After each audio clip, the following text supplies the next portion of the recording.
good afternoon. Nice to have you back. I'm actually here with my colleague, Martina Vaselli. Thanks for being with us. And Martina leads our sustainability team, so a lot of the credit for the work of the last weeks goes to her and, of course, the rest of the team. We thought we might do this as a double act in interviewing Catherine McKenna, who's actually the chair of the HighLevel. And we'd spent a lot of time this morning talking about the report, primarily the scene setting, and we will explore a number of further sessions later, looking at the verifiability and also looking at the policy conclusions and recommendations. Catherine, it's a pleasure to have you with us.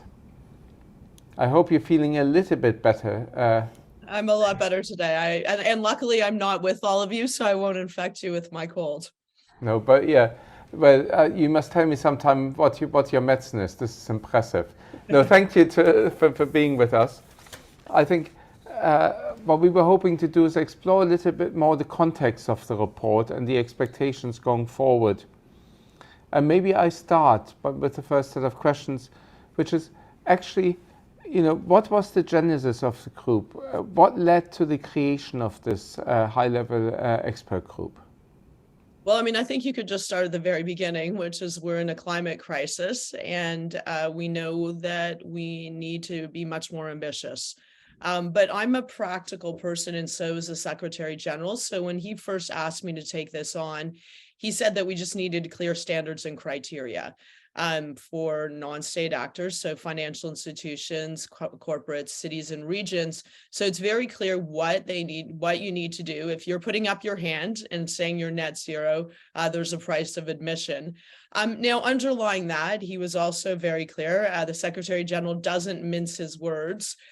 He talked about how we couldn't afford slow movers, fake movers, or any form of greenwashing. So I think he also was very concerned that there is greenwashing, i.e. folks are saying they're net zero, but not doing the work required, or in some cases going in the opposite direction. And so that was really our mandate. And I thought it was quite helpful because I think for everyone, if you've been, I was minister, and it's easy to set a target. It's much harder to meet it and do the hard work and demonstrate the work and report transparently and make the right decisions. And when it comes to net zero, in a way, I try, I mean, these things are complex in how you implement them, but I always try to distill it. So what do we need to do? If you're going to be net zero, if the world is going to achieve global net zero, what do we need to do? We need to drastically reduce emissions. We need to scale investment in clean and move from dirty investments in fossil fuels. And underlying that, you need a just transition. And in the report, I understand that you had a number of my colleagues that presented talking about the science. So Bill Hare is amazing. He kept us on track on the science, which is obviously critical. That underpins the whole net zero process. But you also spoke to members of the group that talked about a just transition, and that's also important. We're not going to get to global net zero. We're not going to be able to actually do what we need to support everyone to get there unless we have large amounts of capital in the trillions of dollars flowing every year to less developed countries. So that's really what we did. I know people, I think there was appreciation that we also tried to be very clear. I like working in not in large numbers. So we had 5 principles, 10 recommendations, obviously a lot of detail in those. But really just making sure that it was clear what was required at the highest level. There's standard setters, regulators that are already doing a lot of the detail there, but it was clear what was required and what was not allowed. Thank you very much. Maybe one short follow-up before I pass over to my colleague, which is, I mean, given you setting this target or this task, I should rather say, at the global level, how did you talked about the just transition, but of course, setting targets is different for a developed economy than a developing economy, different energy mixes, different economic bases. So how did you deal with that diversity, and how do we contribute to a coherent and consistent approach to achieving those objectives? Well, I mean, first of all, we have to be clear, what are we talking about when we say net zero? It's global net zero. So that it doesn't mean that every country, as we know, there's a whole history. And, Canada is part of this in terms of contributing to emissions. There are less developed countries that have done very little. But we all need to be part of this. And it's not unrelated to what a country is doing. If you're working in a particular country, obviously that has impacts. But the focus, I mean, it was very hard. So let's just be clear.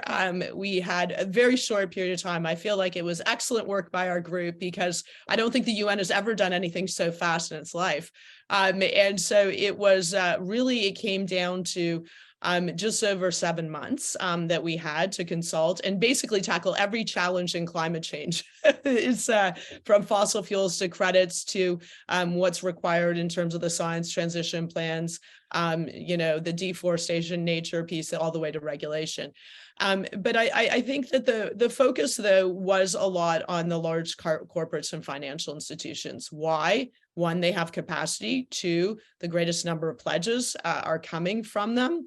And three, that's where most of the emissions are. And if you're a financial institution, a large financial institution, you have an opportunity to really scale, and your decisions about where your money goes will have very significant impacts.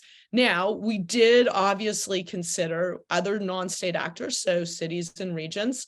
I don't think that the Secretary General was as worried about greenwashing when it came to them, but obviously we needed to be thinking about criteria and standards that applied to them as well. So we spent a lot of time working with different groups, talking to cities and regions. And then we had to think about, and one of our members was a CEO from Colombia, coffee company in Colombia. If you're a coffee company in Colombia, can you do all of these things? No, not right away. And so we also needed to be mindful about that. And I know you have other people that are better placed to go into like the minutia of scope 3, but as someone said, someone's scope 1 is someone else's scope 3, and vice versa. So we also need to see support from the large corporates. If you have a supply chain, you can have a huge impact in supporting the businesses through your supply chain.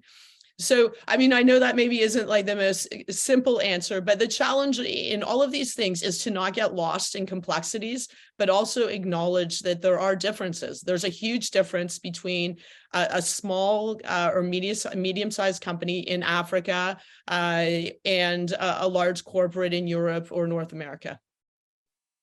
No, thank you very much, Catherine. And I think you already anticipated the answer, part of the answer to my next question. You said that the report is quite helpful for everybody, and it's straightforward and try to address every challenges on the climate change space. And I have to say, indeed, that reading the report, I found it very comprehensive, but at the same time very simple to understand. And I wanted to ask you if you could elaborate a bit more on the process that you undertook to achieve such inclusiveness, also in terms of stakeholders' engagement, because as you said, it's really comprehensive and address all the sectors. Well, I mean, what I like doing in this process, I mean, we have a very smart group. So I think we had a discussion at the start about what we were trying to do. And I think everyone recognized that one of the biggest challenges in the climate world is the incomprehensibility of everything that people say. I'll say green taxonomy might be an example, but there are many, many examples that regular people do not understand. And when we talk about climate action, it's not just for the folks that have to do it. Of course it is, and we need to be clear about what's required, but it's for the public. Because the public has a huge role to play in actually calling out greenwashing. And this is what also makes me confident that we can be ambitious, because I know there's always folks that say, oh, we can't meet 1.5, we might as well just focus on adapting. I mean, that's at the extreme end. But look, I mean, the public, if they know and they want to spend their dollars in a particular way, they need to understand what is required and what isn't required when they go to the grocery store and see something that's net zero. Or we often see, I was at the airport, a lot of signs about energy companies, being net zero with beautiful pictures of things that are green, mountains. And so I think, look, the public also isn't stupid. And so we also said, like, what are the big issues that people are worried about when it comes to greenwashing? Like, why is there a lack of public trust? And Edelman did a report that came out in advance of COP and unfortunately said that there was a huge lack of trust lowest amount of trust in CEOs and corporate leaders when it comes to climate action. But why is that? So we also, in our report, we focus on things that are clearly related to greenwashing. So if you ask a regular person, I could ask my kids, I could ask someone in the street, why would you be cynical? They would say, one, we hear that, everyone's focused on, moving to clean, but actually investments in fossil fuels from coal to oil and gas is increasing. So that would be a disconnect. And so that's obviously something one needs to think about.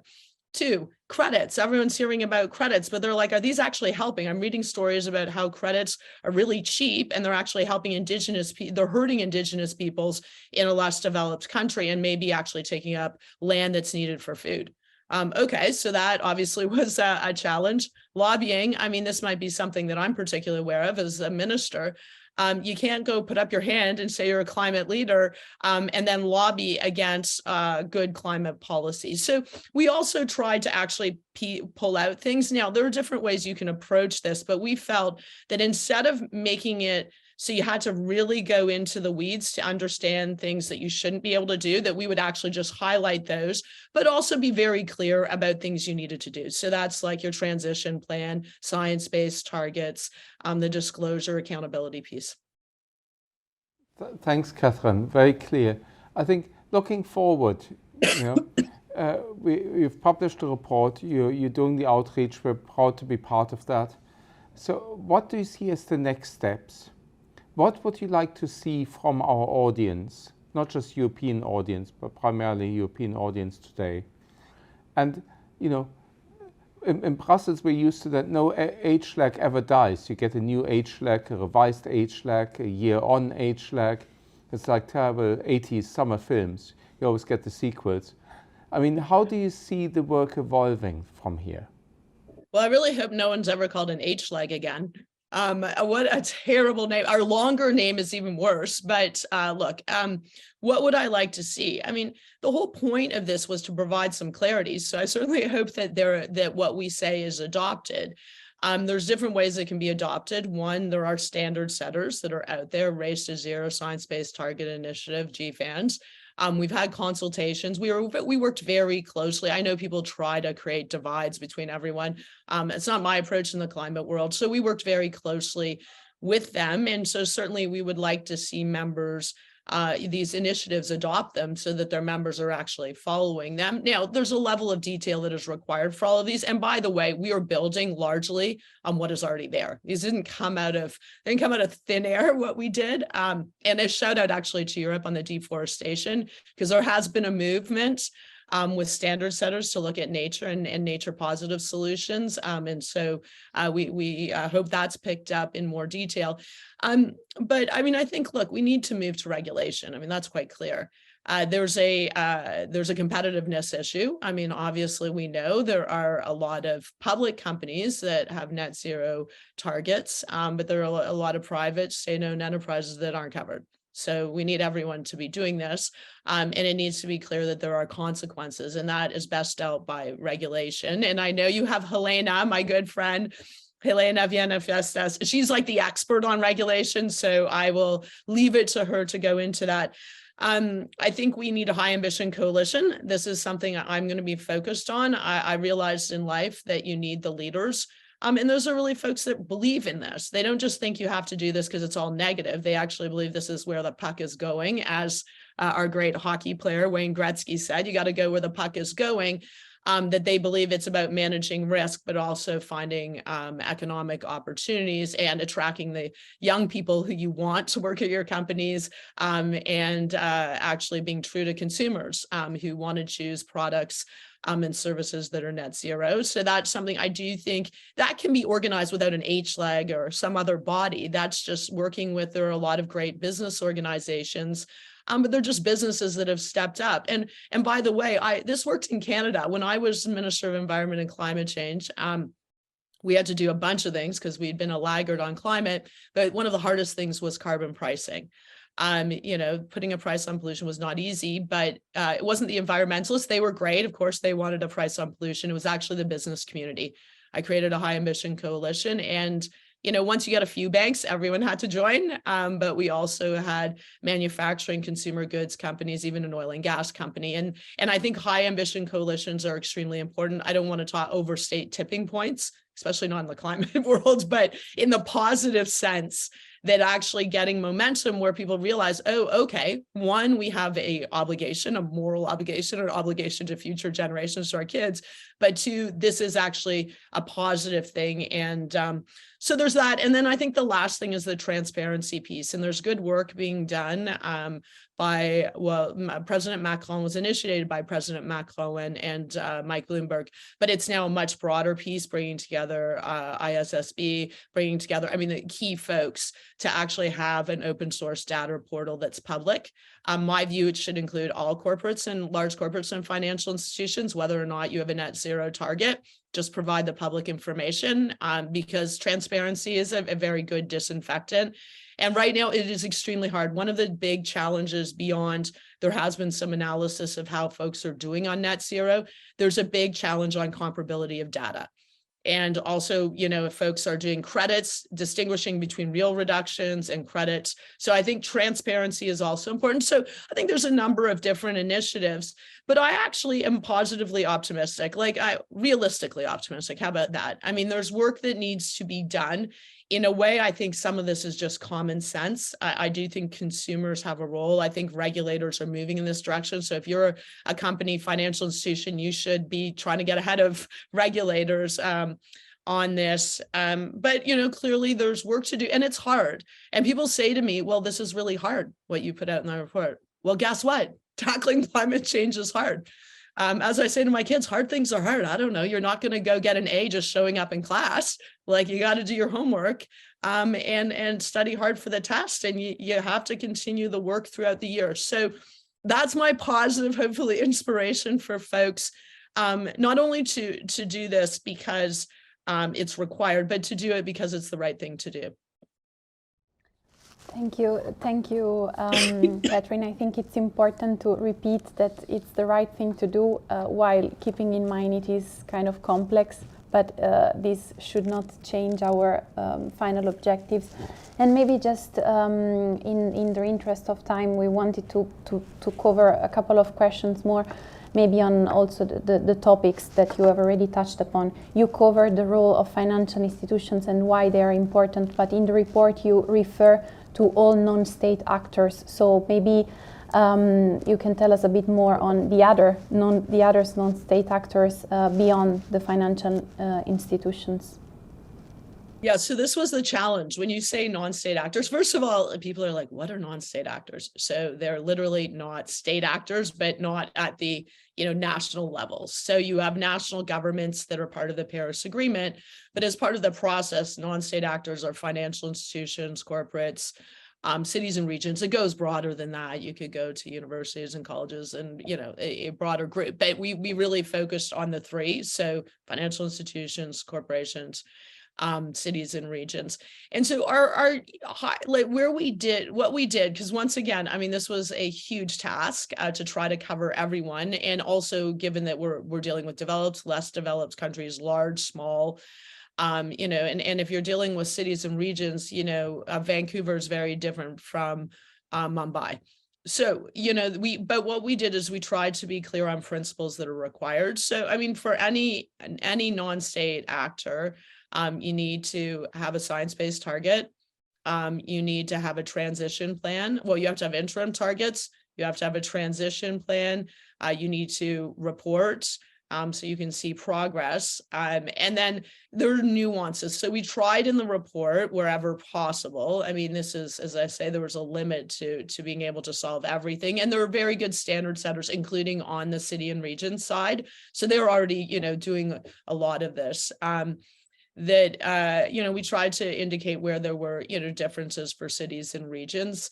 And so, I think if you go to the report, you will see there are the high level principles. and there was more detail because obviously financial institutions are quite a different category, but there's also detail for cities and regions. And then we talk about the small and medium-sized enterprises as well and the need for support. So we tried our best. Now it's a little bit over to others to translate that into, the more granular piece. But as I say, like C40 that deals with cities, the Compact of Mayors, they have taken this. We worked with them as well. So they will now take that on with their members to actually make sure it's translated in a way that makes sense for them. Maybe two questions related to individual sectors, and one came from my friend Emily Ross, who asked about hardest to abate sectors and how to deal with hardest to abate sectors. I could say actually Tomohiro Ishikawa will join us from Tokyo at an incredible time difference a bit later to talk about what Japan is doing specifically with the hardest to abate sectors. But it'd be interesting to hear your views, because also your fellow politician, if I can call it like that, who started us off, Paul Tang, made the point, the importance of transition focusing on the hardest to abate sectors. And the second one, maybe in self-interest coming from Afore Consulting, you raised advocacy and lobbying. And I'm not hiding that we're part of that. So I think it'd be interesting, just elaborate on that a little bit, because so far I always jokingly said we avoided that debate. We're somewhere in the gray zone. We're not using that much carbon. We're kind of in a kind of white zone. But it's interesting that you're now also shining the light on our sector, rightly so, I think. Look, okay, so first of all, hard to abate sectors, I mean, that's critical. So I'm from Hamilton. You probably don't know where Hamilton is. It's a steel town in Canada.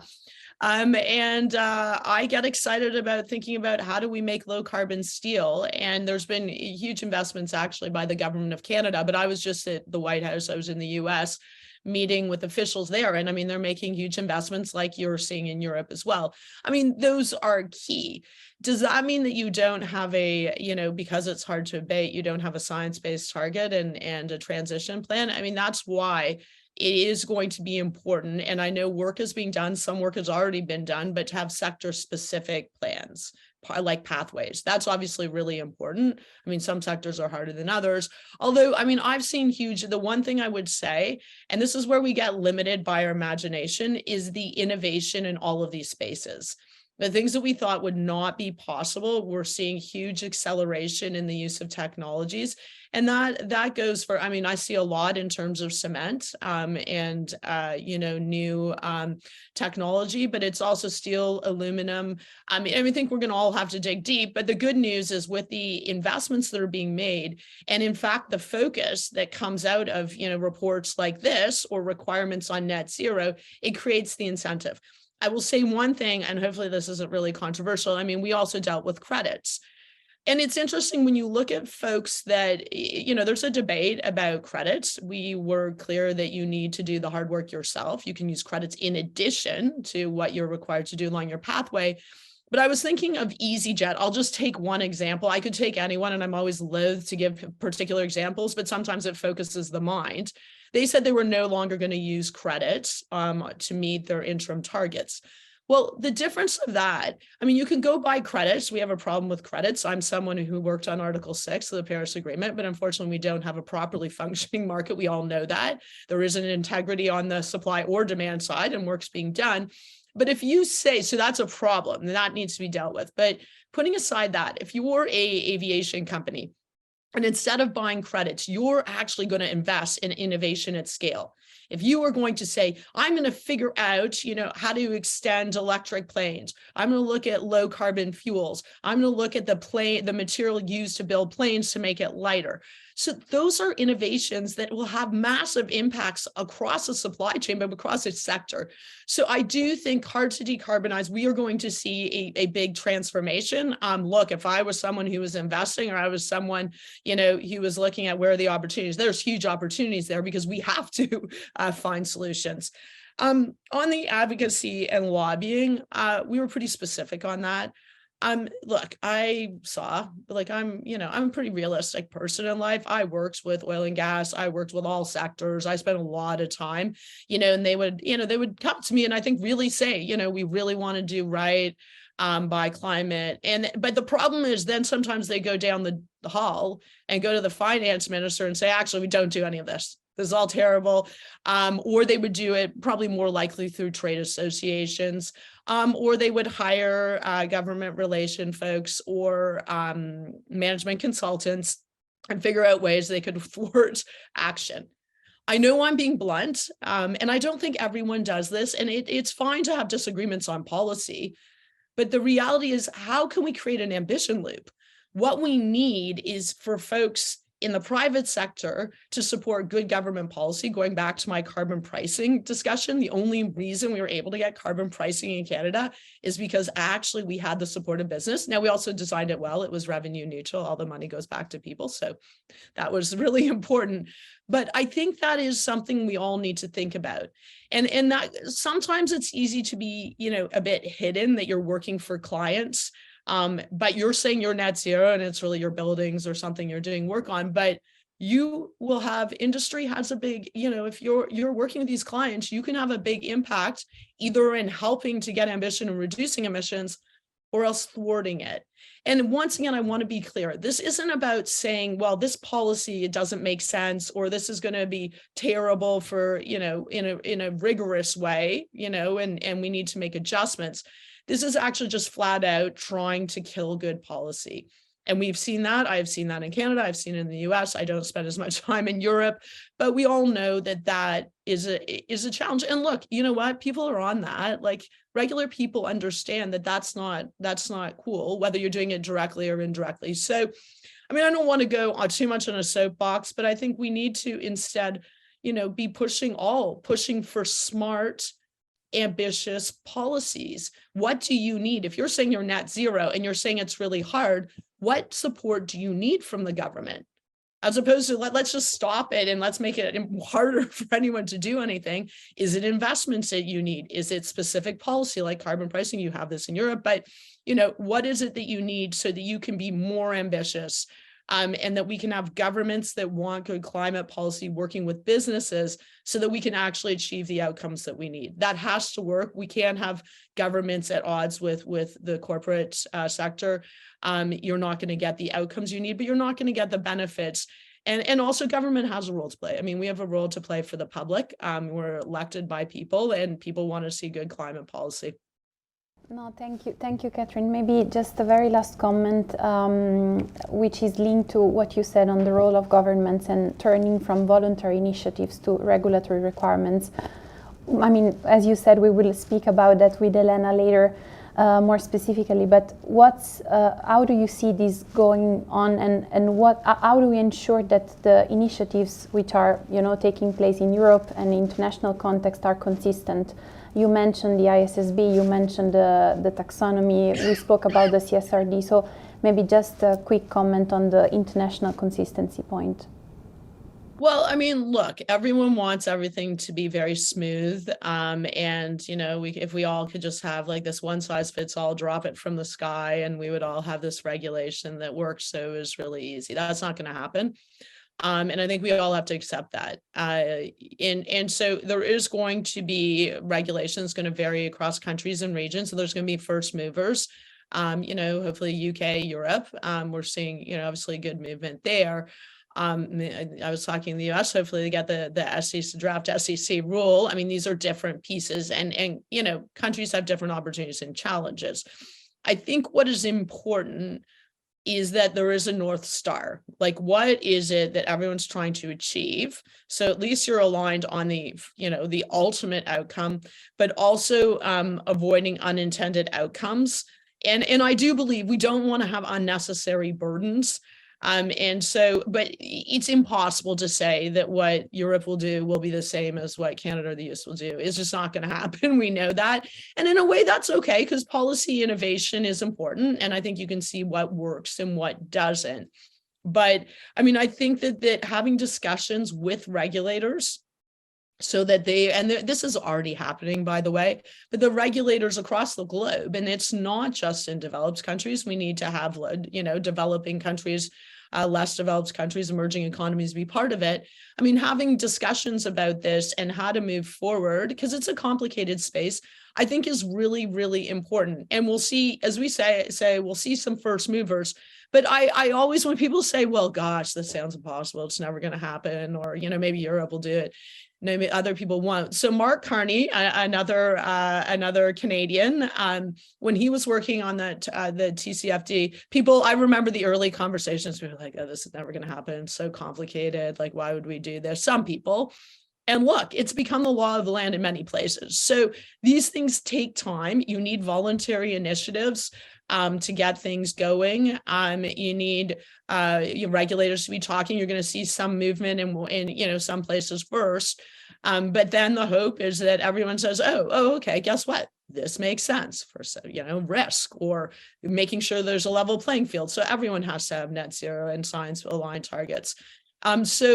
Helena, I'm going to pass that on to Helena because she is awesome, and she'll talk more about it. I mean, we did make some effort before the report was handed to the Secretary General to reach out to regulators and to different bodies that would be interested. There are different folks that can play different roles. But I think, we've seen it would be good if there's momentum through the G20. And I see my friend Aaron Abagosh is joining soon to say, this is a good thing, especially focusing on large corporates, financial institutions first. And that the FSB is certainly, I think, a body that should play a role, but there are others. So stay tuned in this space. I think you're going to see momentum on it. It's going to be jerky and slow and not, maybe Germans, like things to be like perfect. I don't know that it's going to be like that, but I think it'll get done. As I say, I think the most important thing is avoiding unintended consequences and making it overly burdensome for corporate financial institutions working across borders. I mean, we need to be mindful of that. Catherine, thank you very much indeed for this. It's nice. I've just realized we were in Australia earlier today, in the US, now we're in Canada. We were in South Africa. We're switching over to India in a moment, later to Japan. This is really global forum. Thanks for having been with us. I know you'd flown in very late yesterday from the US, so it's a real pleasure having you with us. I think it really set the scene very, very nicely. And we're really proud to be associated with this. And hopefully we're on the right side of the lobbying that you described. I think we are, but I'll leave it to others to decide that. And with that, Martina, I pass over to you to introduce the next panel. But thank you, Catherine, again. Thank you. And I just want to say that you mentioned all the countries and all the people that you've heard from. That's a huge testament to the Secretary General, who brought together the most diverse group I have ever been part of. It wasn't always easy, Aranaba, but we got to, I think we got to a good place, and we actually understood each other a lot more. And I think that's where you get solutions. So anyway, thanks for having us. Thanks for having all of, number of members of our really great group, and looking forward to making progress.